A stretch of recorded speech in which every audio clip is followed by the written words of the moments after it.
It's time to pull up this story.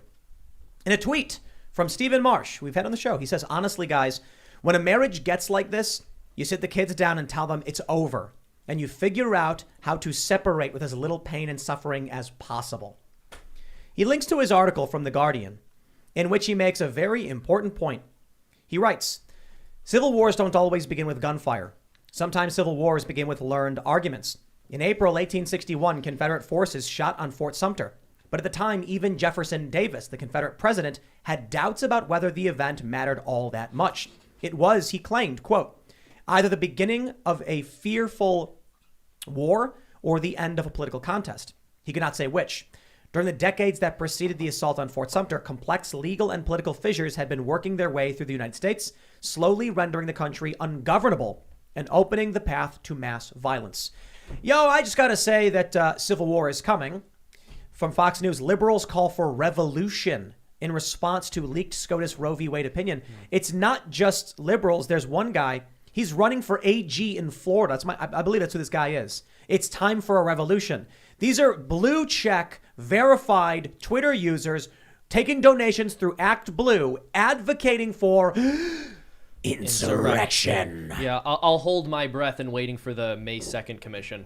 So I also want to give one quick shout out to this this tweet from Madison Cawthorn, who said, because of Donald J. Trump, Roe v. Wade will be overturned.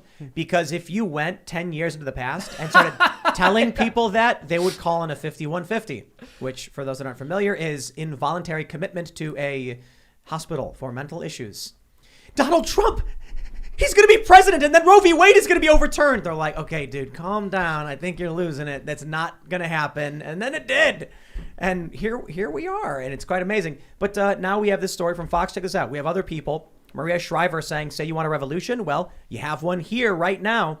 This person says, waking up to another right for my body being threatened in 2022. If they want a revolution, they are going to get one. It's not a revolution. It's a civil war. The Republican position right now is red states get to choose whether they have abortions or not, and so do blue states. The Democrat position is the entire country should have to allow abortion. One is absolutist, one is a compromise. I'll say it again. The Republicans are compromising. Blue states are allowed to have abortions, red states don't. And the Democrats are saying, no, we don't care. You have to have abortions. Okay, that's not a revolution when you come out and you say, we're going to force you to have these laws. That's called a civil war. That is not a moral statement about who is right or wrong. It is a fact statement about what a civil war is. So, hey, civil war, guys? No, if there is one, it's going to be global. That's the problem. And the U.S. is going to get beat like a young, I'm not going deeper on that. And it'll be corporations will be involved as well. So, no, not civil war. I think when we're talking about why people want the federal government to preserve abortion rights is because if you're in a red state, or you say you're in a blue state, and then Roe v. Wade gets overturned, and your governor's like, don't worry, you can still be here. You set up a family. Hundreds of thousands of people move there. They live there. They have lives. They have businesses. They set up families. Then a new governor gets in and is like, yeah, you can't have abortions here anymore. Like, why would one person get to make that decision? That's why it's federally instantiated, I believe. Why would one person get to make the decision to allow it? That's another question, because they're making a decision to allow all of those unborn children to die. This is funny. The left keeps saying men should not be regulating women's bodies, and then everyone keeps posting a picture of the Supreme Court in 1973, which is all men. Well, and also oh my gosh, I'm blanking on her name. She was just nominated by Biden for... Ketanji. Yes, that's right. She could not answer the question of what a woman is. So what are they saying when they're talking about men regulating women's bodies? This is the point, with the first story about the horse medicine for abortion. It's like, dude...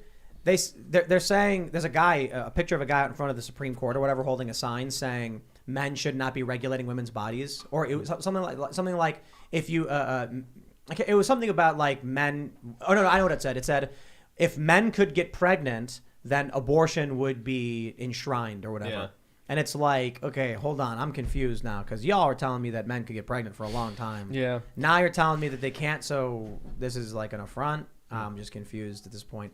I think this conflict is going to be really interesting because it's not liberal versus conservative.